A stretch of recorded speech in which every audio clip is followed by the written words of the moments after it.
morning everyone. Today we will start a new question of exercise 9.1. So exercise 9.1 में question number 9 है the angle of elevation of the top of a building from the foot of the tower is 30 degree and the angle of elevation of the top of a tower from the foot of the building is 60 degree. If the tower is 50 meter high, find height of the building. देखो आपको question में क्या बोल रहा है. सबसे पहले तो आपको ये पता होना चाहिए कि एंगल ऑफ एलिवेशन कहाँ बनता है. मैंने आपको लास्ट क्लास में बताया था कि एंगल ऑफ एलिवेशन बनता है above the horizontal line. This is the horizontal line means इसके अबव में क्या बनेगा, एंगल ऑफ एलिवेशन. अब देखो क्वेश्चन में है कि यहाँ पे आपको क्या दिया हुआ है, एक बिल्डिंग दी हुई है, एक टावर गिवन है. ठीक है, आगे है the angle of elevation of the top of a building. Building के top, this is the top of the building, from the foot of the tower is 30 degree. Means tower के foot से building के top में जो angle of elevation बन रहा है वो कितना बन रहा है, 30 डिग्री का बन रहा है. Is it clear? And the angle of elevation of the top of a tower from the foot of the building is 60 degree. तो if the tower is 50 meter high, इसकी आपको हाइट कितनी गिवन है, this is 50 meter.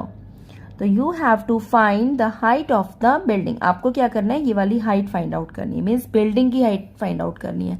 तो सबसे पहले हम क्या करते हैं, इसको नेमिंग दे देते हैं. This is A, B, C and D. Okay, तो सबसे पहले हमें देखो ये है ए बी हमें फाइंड आउट करना है, B C we don't know. तो सबसे पहले हम क्या करेंगे, we will take in this triangle, means in triangle A B C. In triangle A C B देखो हमें क्या करना है, tan 30 इक्वल टू क्या होगा, tan 30 10 होता क्या है, पंडित, बद्री, प्रसाद, हर बोले. This last one is the value of 10. तो क्या होता है, परपेंडिकुलर अपॉन बेस. तो इसका परपेंडिकुलर क्या है, A B and base is B C. Is it clear? अब देखो यहाँ पे क्या है, tan 30 की वैल्यू क्या होती है, tan 30 होता है 1/√3 इक्वल टू, ए बी हमारे पास नहीं है, B C we don't know. तो यहाँ से अगर हम ये कर लेते हैं, ए बी इक्वल टू क्या हो जाएगा, अगर हमें ए बी की वैल्यू निकालनी है, क्या हो जाएगा, B C upon. This is equation number 1. Is it clear? इसके बाद हमें क्या करना है, देखो यहां से ए बी इक्वल टू क्या हो गया, बी सी अपॉन√3. और यू कैन राइट इट, अगर हमें यहां से बी सी की वैल्यू निकालनी है तो बी सी इक्वल टू क्या हो जाएगा, √3 AB. समझ में आया?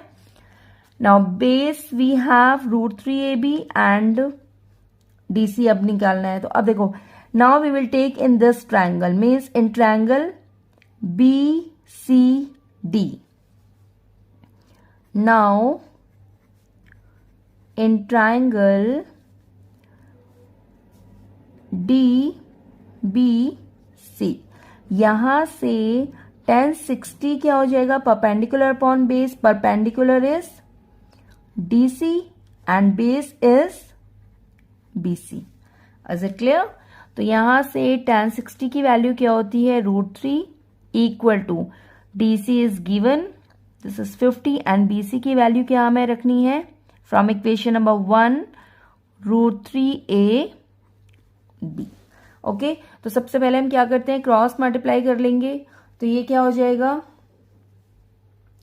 ये हो जाएगा √3 multiply by √3 AB equal to 50.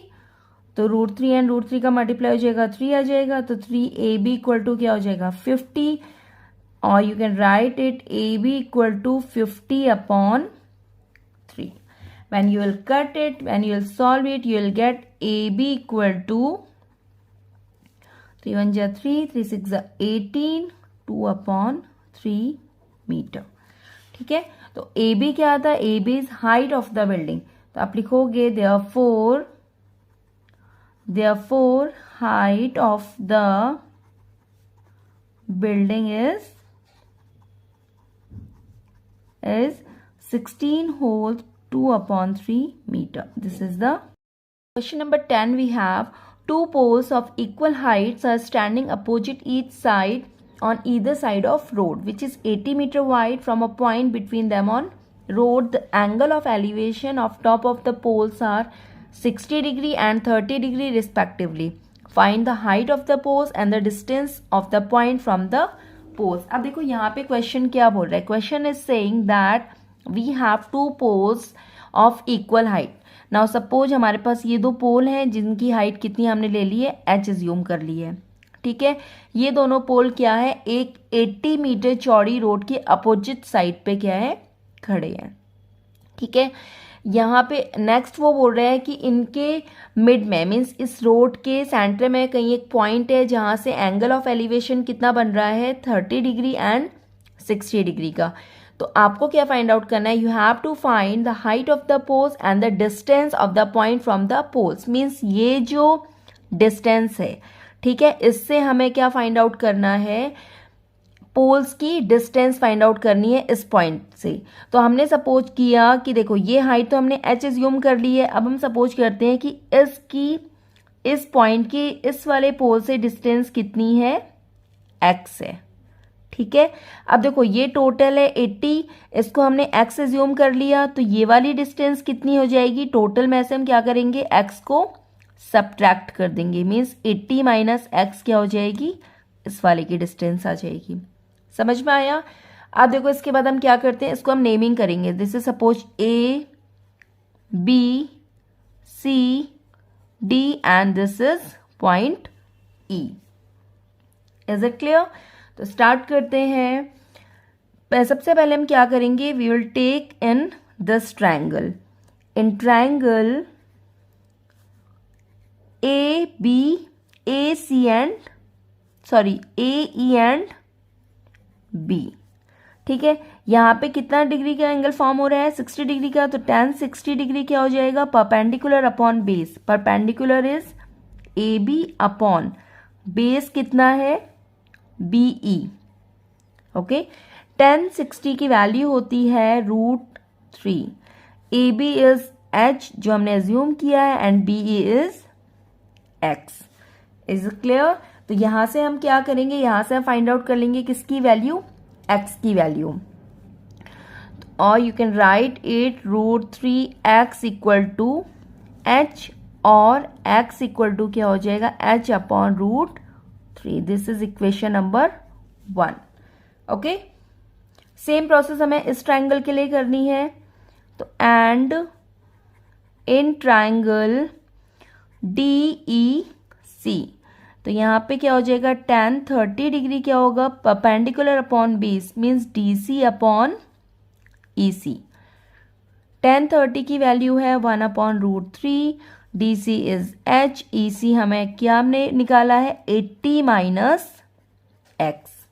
Okay, तो सबसे पहले हम क्या करते हैं, इसका क्रॉस मल्टीप्लीकेशन करेंगे. ये हो जाएगा 80 minus x equal to √3h. और देखो x की वैल्यू हम क्या करते हैं, इस वाली इक्वेशन से पुट कर लेंगे. तो ये हो जाएगा h upon √3 equal to √3h. इसको हम इधर शिफ्ट कर लेते हैं. तो ये हो जाएगा 80 equal to h upon √3 plus √3h. Is it clear. तो अब हमें क्या करना है, next we have to take LCM.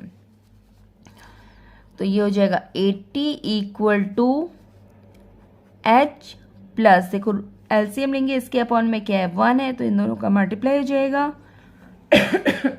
√3 and √3 को मल्टीप्लाई करोगे then you will get 3h upon √3 equal to cross multiply. ये पहले आप ये कर लो, 80 इक्वल टू क्या हो जाएगा, 4h अपॉन √3.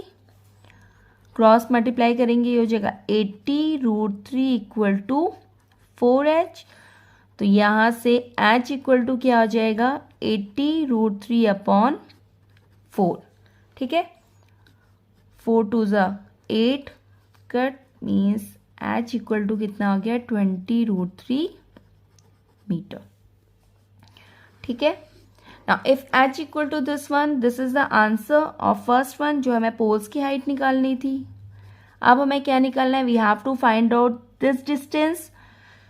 तो क्या हो जाएगा? Therefore BE कैसे निकलेगा? देखो BE कितना है? x है. Therefore हम करते हैं from equation number 1 x equal to h के प्लेस में हमें क्या रखना है? 20√3 अपॉन √3 से √3 cut means x equal to 20 meter. Therefore BE equal to x equal to कितना आ गया? 20 मीटर. तो यहाँ से EC इक्वल टू कितना आ जाएगा? 80 minus x. 80 minus x means 80 minus 20. तो यहाँ से EC की वैल्यू कितनी आ जाएगी? Therefore EC इक्वल टू कितना आ जाएगा? 60 मीटर. ठीक है. So first answer is this one, second one is this and third is this one. समझ में आया हमने क्या किया? So this is done for the day and remaining questions we will do in our next class. Thank you.